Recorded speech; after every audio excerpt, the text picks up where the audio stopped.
Gambia's top police officers take AstraZeneca vaccine.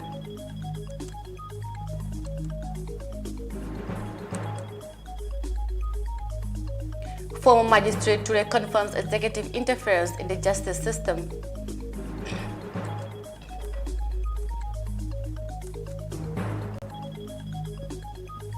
And Alaji Job calls for war on stigmatization to end tuberculosis. These and more coming on Gambia 24.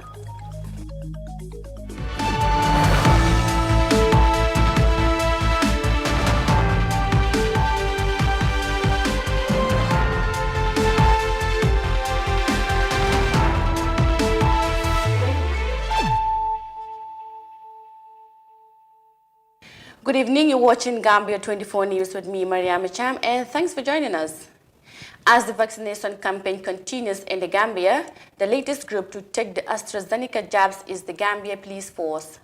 The senior officials were the first to take the jabs on Thursday during a massive COVID-19 vaccination campaign for security personnel under the Interior Ministry. More in this report. The Gambia security apparatus play a key role in the fight against the global pandemic as they are among frontliners responsible for administering the COVID-19 guidelines set out by the health authorities. These men and women in uniform were also in charge of making sure that people and properties were safe during the course of the lockdowns despite many crimes being reported. The Regional Health Directorate for Western Region deemed it necessary to vaccinate the security services. Mbenjai, Senior Surveillance Officer of Expanding Program on Immunization, assured that the Gambia will not take any vaccine that will be detrimental to one's health. The Gambia's cold chain system, we also try to make sure that we do not get vaccine that will definitely be difficult to manage within our system. So that's why we said that we use vaccines that are in conversant with our routine immunization system so that our cold chain system would definitely be able to handle it. So on that note, I will definitely encourage you people to get the vaccine. It's safe. We have received it. Anything that you do in the world, there is positive things and negatives. You definitely don't need to hide those things. For the vaccination program, even for children, when we vaccinate them, they have side effects. There are children, they cannot tell you that I have headache, I have fever, but they have side effects. So the vaccine also, if you receive it as an adult, you definitely see some of those side effects. Musa Kamara, Regional Principal Health Officer, highlights the importance of getting the security officers vaccinated. It is given to those in the front line, and the security are part of the front line. Health workers are part of the front line. So those in the front line are very vulnerable in terms of getting or succumbing to the virus. So to ensure that these people are protected, a vaccine has been produced, and this vaccine, today we are launching to ensure that those who are in the front line are protected. So that being the case, the vaccine is given in 2 shots with 2 months interval between one shot and the other. Meanwhile, the newly appointed Inspector General of Police, Abdullah Sanyang, assured the full cooperation of the police force for effective vaccination. With this virus, we plan to ensure that all security personnel under the Ministry of Interior are vaccinated, and this is already in progress in the regions. The Gambia Police Force and Sister Service, in collaboration with the health authorities, will use this opportunity to continue to deliver preventive measures, healthcare services to attain the Sustainable Development Goals, SDGs for health. The Gambia has received its first shipment of 36,000 doses of COVID-19 vaccines through the COVAX facility. The country began a vaccination campaign on 10th March 2021. Since then, over 14,000 people have already taken the AstraZeneca vaccine, and more frontline workers and people of high-risk groups are expected to be vaccinated in the coming weeks. Reporting for iAfrica News, I am Mariam Cham. A senior legal practitioner and former magistrate Bori Estre has confirmed to the Truth Commission that there was a political interference of the executive in the country's judicial system. Lawyer Ture, who is a barrister and solicitor of the Crown Chambers in Banjul, was before the commission on Thursday to give testimonies about experiences as a first-class magistrate and lawyer in the Gambia. Binta Fati has the rest of that. Several witnesses that appeared before the TRLC accused the Jammeh regime of interference in the judicial system, leading to various human rights violations, from the use of the courts to settle personal scores, false accusations, unjustified arrest, abuse of the Ministry of Justice, unrealistic bail conditions, politically motivated amendments to the Constitution are among issues versely mentioned. Some critics say these actions defeat the ideal of separation of powers and rule of law to ensure proper functioning of all arms of government without fear or favor, as well as the preservation of the fundamental human rights of people. The latest to give testimony is Barrister and Solicitor Toure, who served as a first-class magistrate in 1994. Lawyer Toure explained the effects of military decrees on the constitution, adding that the junta in the beginning arrogated to themselves all the powers of government. By this decree, they suspended the whole of Chapter 4. Bitu decree ya sama ayasabu constitutional la sapana ninja mumeo be Chapter 4 yo be denne. And this is where you have the entrenched and protected rights conferred by the Constitution, fundamental human rights. Adum mole mu bundati mey hadamaya nyantolu be londi ke bambandi mey yalon ko wole ka hadama dingulu kanta ila baluwo kono amunta italiyo bunda nyi mumo bele demfolo. So the junta gave itself power to arrest, detain anybody for any length of time. Jonta nyi ngolem sojar marabunda ye sembo di ifangolula iteli lafita momondi marala wala lafita momondi mutala isi muta ye sindi fojan ning wati mendiate tole nyawnyandi nyama. And also they arrogated to themselves the whole of corpus of the executive and the legislative power of the nation. Barrister Toure, who spent 21 years in the legal profession, focusing more on criminal and civil matters, said the suspension of Chapter 4 of the Constitution had legal implications on the judicial processes in the Gambia, as it set a stage for the imposition of dictatorship. You can no longer, as a lawyer, go to court and then file an application for the release of your client who perhaps has been arrested and detained. How muto nyalti ni mu loyati wotembo fonga ititano la kitibundala pour kata safero kije pour nimmo mutari ngo bije mem muitela kiliano ti pour isio bula nyaming wotembo loya ma sembo soto. The stage was set for imposition of dictatorship from the very beginning. Amunta wotumo lem yelondiro ke kasulo dundi sartolula me yalonko wolle be tajreya aning sembela mararo londi la nyimbanko kan.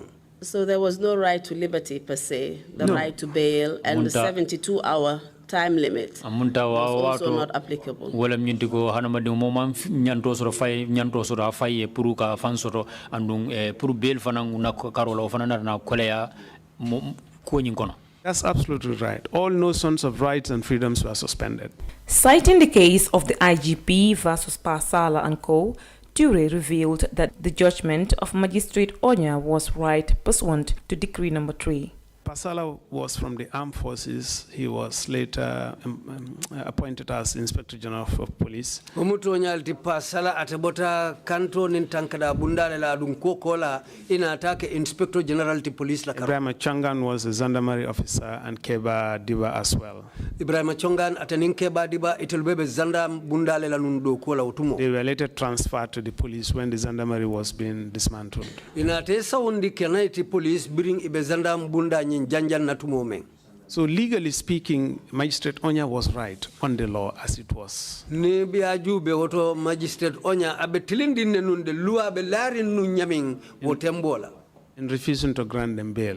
Legal experts say the interference of the executive branch of government in the functions of any arm of government could lead to violations of human rights and miscarriage of justice, defeating the purpose of democracy. Reporting for our Africa TV News, I am Binta Fati. Now, the National Population Commission Secretariat, in collaboration with UNFPA, has on Thursday begun a 2-day training for the National Assembly's Select Committee on Health to build their capacity for advocacy on population, gender and reproductive health issues.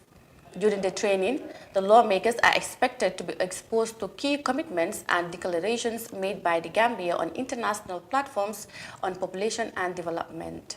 So our reporter Ndaisise was there and she files in this report. The training is aimed at building the capacity of the country's lawmakers on population, gender and reproductive health issues in the Gambia. Gender inequalities still stand to be a major poor reproductive health issue in women, especially young girls. In many countries, gender inequalities have influenced people's ability to access health services.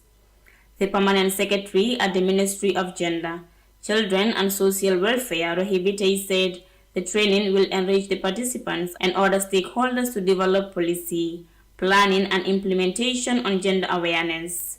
Mrs. Bite added that in order to reduce gender-related issues in the Gambia, the ministry has supported key established structures for gender-based victims.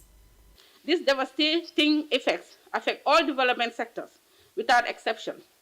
COVID-19 has become increasingly worrisome with the decline of some economies and disruption of socio-cultural lives of populations following the imposition of preventive measures taken by our government to protect its citizens. To efficiently improve the response and prevention of gender-related violence and to improve the comprehension of gender and reproductive health issues, my ministry with partners has initiated and supported the establishment of key structures at the decentralized level. These structures include a one-step stop for victims of gender-based violence, child protection committees at community levels, and renovation of an edifice at the backwaters shelter for gender-based victims to be accommodated temporarily and provided with counseling services. As the protection of the right to health for women and children remains a major challenge, the Permanent Secretary at the Ministry of Health, Lamin Damfa, said sexual and reproductive health is fundamental to every individual in the country. Therefore, the government of the Gambia has realized that the sustainable development of the nation should not be achieved without renewed commitments by the entire nation as well as local leaders and partners towards the improvement of women, children, and adolescent health. In addition, the burden of reproductive ill health in terms of both life and economic losses are enormous, as 20% of the global burden of women's health is related to sexual and reproductive health problems. Hence, sexual and reproductive health issues have to be the top priority for the government of the Gambia. Meanwhile, the Director of Population Affairs, Mariama Fane, acknowledged that the training is organized in fulfillment of the commitments made in 2019 to strengthen the capacities of lawmakers to internalize population and development issues. By the end of this two-day training, we hope to enhance the capacity of the lawmakers present here today with cross-cutting knowledge on population and development realities and dynamics to better advocate for increased budgetary allocations, promote legislations, especially in the areas of reproductive health, including family planning, gender mainstreaming, among others, still for sustainable socio-economic development. The majority leader of the National Assembly, Keba Kebaro, described the training as timely as the country continues to grapple with challenges in reproductive health, gender mainstream, and other population and development issues. According to a cross-sectional study conducted among women in Farafenni region, the majority of women in some rural Gambia experience reproductive health problems. Reporting for iAfrica News, I am Daisy. Now, the Gambia's Medical Research Council, Amadou Job, said in order to end tuberculosis in the country, a war needs to be waged against the misconception and stigmatization. Job made the remarks while speaking at an event organized by the University of the Gambia Debate Association with support with other stakeholders. Sohna Tunkara reports. The convergence brought together people from different academia to share values in exposing the global village to a fairer and healthier environment. April 7 of each year marks the celebration of World Health Day since its inception in 1948. The global celebration seeks to raise awareness regarding mental and physical health. Speaking during the event, Alaji Job, who is in charge of the tuberculosis clinic at MRC, said the fight against TB has been overshadowed by the society's negative perceptions and reactions to TB patients. Stigma is really an obstacle in the fight to end TB. Because, I mean, you imagine an individual has a TB, needs support from the family, needs support from the community, and that individual has been thrown out of the society, has been thrown out of the compound, not helped. That individual will, at the end of the day, someone close to him has the TB, will hide, will not go for the treatment because the stigma attached to it. So stigma is the #1 enemy of fighting tuberculosis. I mean, you have seen families, husbands divorcing their wives because they have TB and they don't want to associate with someone who has TB. You imagine children going out of school, drop out of school. You imagine people being evicted from their rented houses because they have TB. They have TB and they've been thrown out. Those who are thrown out, maybe they have lack knowledge about TB. That is the stigma attached to it. TB is cured, is treatable. It can only be transmitted by inhalation, not by eating together, not by drinking together, not by drinking with the same cup together, not by sitting together, but by inhaling. Tuberculosis is a disease caused by a bacteria called Mycobacterium tuberculosis. The bacteria usually attack the lungs, but they can also damage other parts of the body and can sometimes be deadly. Considering the unfortunate ongoing pandemic, which continues to cripple different aspects of life and livelihoods for the past year, Job said a lot needs to be done to end other untold pandemics, such as tuberculosis in the world, particularly in the Gambia. I mean, COVID-19 is an obstacle to not only TB disease, but any other conditions, because people have been concentrated on COVID-19, and some people are even afraid of visiting the health facility because avoid being diagnosed with COVID-19. Maybe TB even started with that, because people started stigmatizing COVID-19. Maybe at the end of the day, people are scared of going for testing. And this is exactly happening with TB. So you see that it would increase the number of tuberculosis cases, because the time you spend to go to the health center, now it has reduced. You don't go to the health center to get tested. So and then you are spreading the disease. You are at home, they are spreading the disease, coughing and spreading the disease. So it's definitely increasing the number of TB cases in the country. In their bid to join the rest of the world in celebrating this day, the president of the Debate Association, Lagami, said they deemed it necessary as university students to raise awareness through dialogue.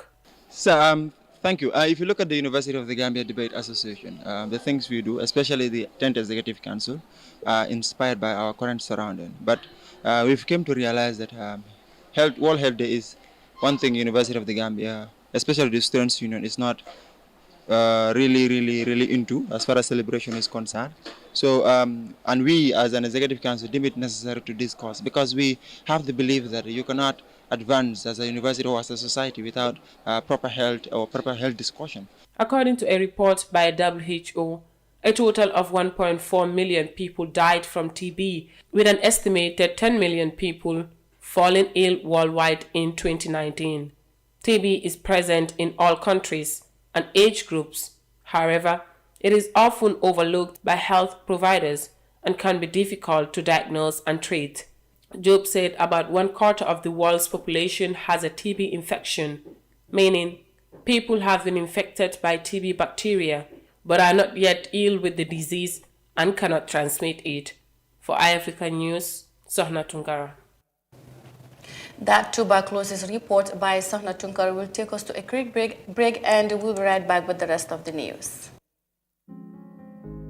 The pride we take in our brand, the work we put in to constantly change the landscape and elevate real estate in the Gambia, it's compared to none. From inception, our goal was to add value to the beautiful Gambian landscape. That's why we are proud innovators of community estates. Kololi Sands is an exceptional piece of work, tailored for ultimate convenience and luxury, to bring you an element of finesse that is rare but unique in its own. This is also our pride and joy, and we welcome you to the exquisite beauty right here in Kololi and right here on the waterfront. Kololi Sands, feel the ocean breeze at your doorstep.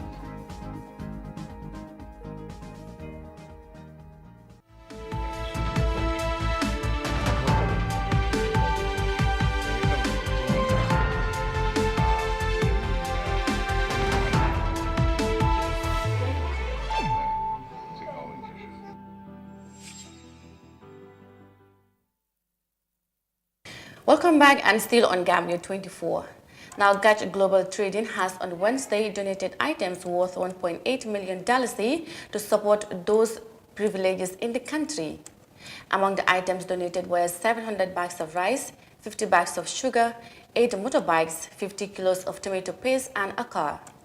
Abubakar Jawara, the CEO of Gach Global Company Limited, says the gesture is meant to support those in dire need of assistance. Fatimata Kasim has the rest of that. Gambia Angola China Global Trading Company is a Gambian-based company that offers services ranging from manufacturing tomato paste and offering security services to mining and construction. Since inception, the company has been giving back to the community as part of its corporate social responsibility. The CEO of Gach, Abubakar Jawara, said his company has been supporting the needy ever since he traveled abroad. Jawara said he emulated this kind gesture from his father, adding that since he was in Angola, every Ramadan he will send money to his late father to distribute it to the less privileged. And then all what we are doing, we are doing for sake of Allah. We didn't do for any benefit or any propaganda. It's not about anything. We just used to do it. When I was in Angola, when I used to get monies, my father always told me that if you give more, Allah will give you more.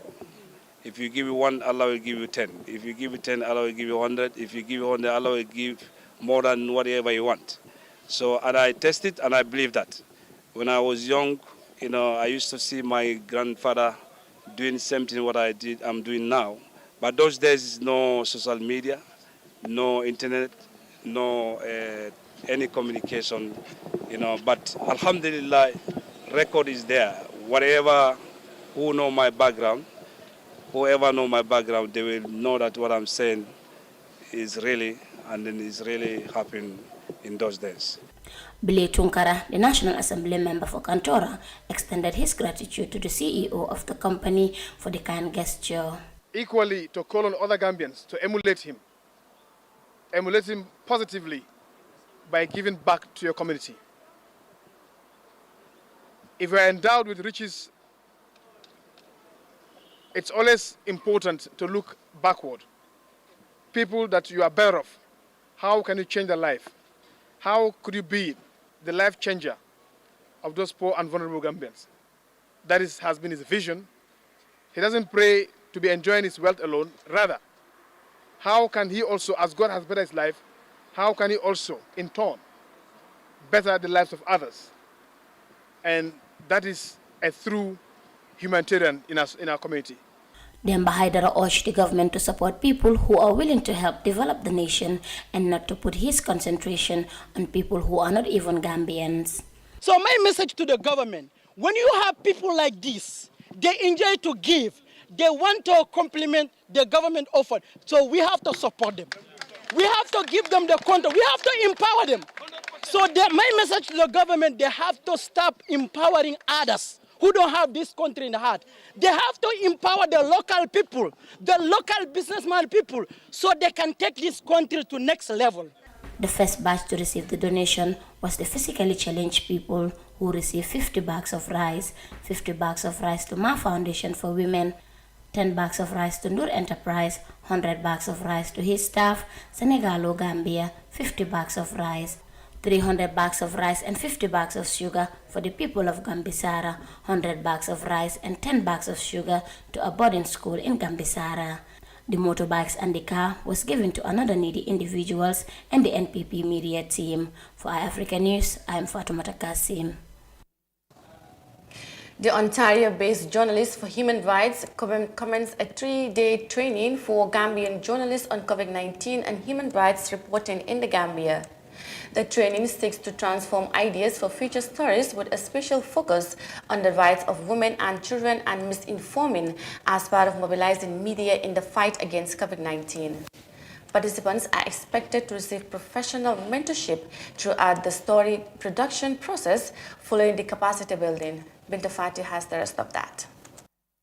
The restrictions on the movement of people, right to assembly, amongst others, are part of the fundamental human rights which were violated since the start of the COVID-19 pandemic. Emergency measures, including lockdowns and curfews, meant to contain the spread of the deadly virus, has major impacts on the lives and livelihoods of people, particularly in the direction of socio-economic problems. In some cases, an increase in gender-based violence has been captured in reports since the beginning of the COVID-19 enhanced lockdowns. Considering the importance and crucial roles of journalists in keeping the public informed, the project motivates storytellers to report more on COVID-19 from the human rights perspective.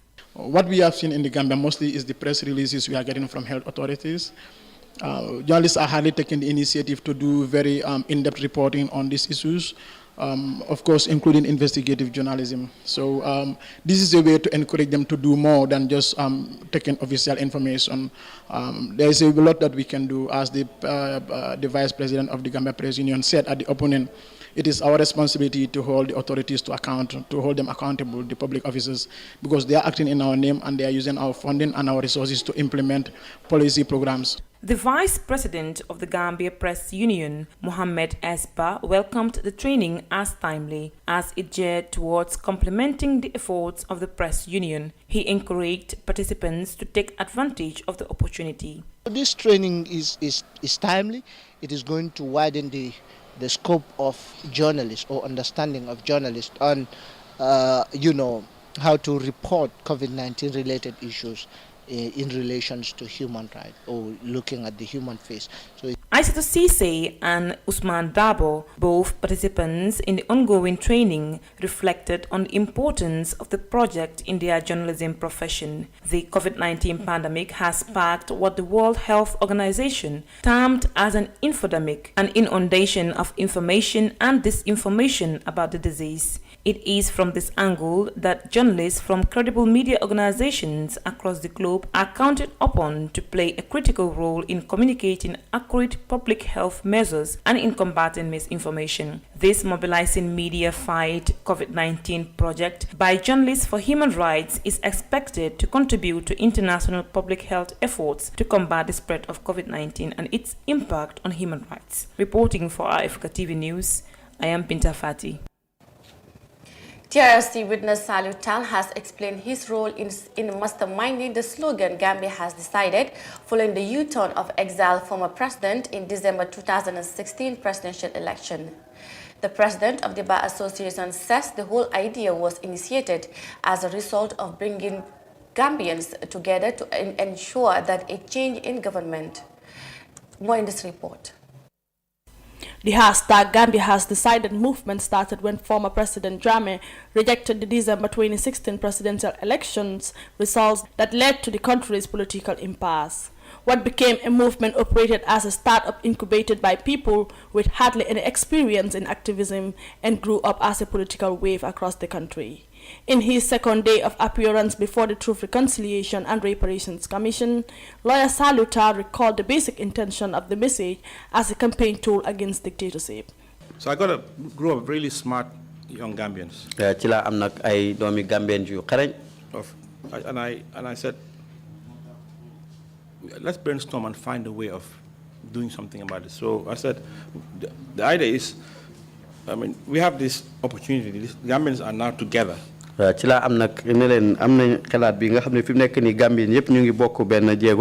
have to keep them together because Gambians, we have this, we quickly forget and move on to the next thing. And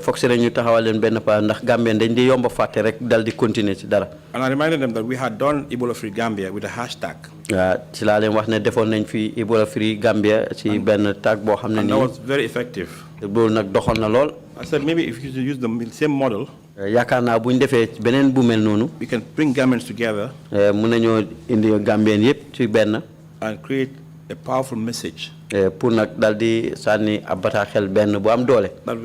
unite Gambians. Lawyer Tal explained the actual formation of the Gambia has decided as a slogan that caught the attention of the whole country.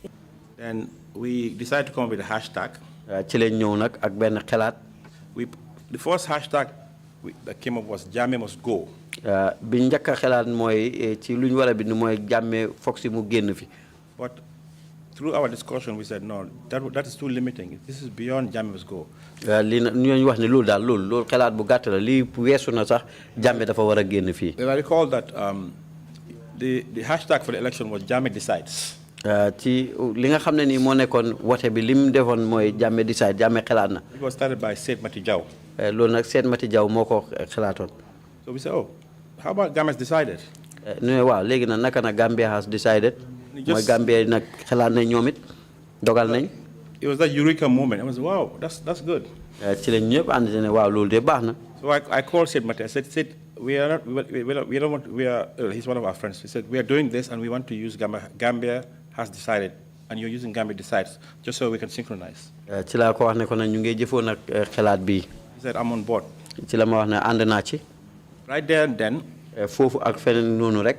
Rafidia sends a WhatsApp message to his graphic designer. Rafia Jab nag send message ci WhatsApp bi ci ki nga xam ne nii moo ko defal nag dessin yooyu. And came up with a simple hashtag, Gambia has decided. The country's transition to new leadership under President Barrow saw the movement on printed T-shirts, billboards, and social media platforms peddled by people who abandoned the fear of the former government. As to what decision was implied, as lawyer Tal explained, was first and foremost the change through the ballot boxes, then peace, democracy, and unity. Reporting for iAfrica News, I am Amindao. Well, viewers, that TRC report by Amindao will bring us to the end of Gambia 24 Newscast. I am Mariama Cham. Thanks for watching and do have a good night.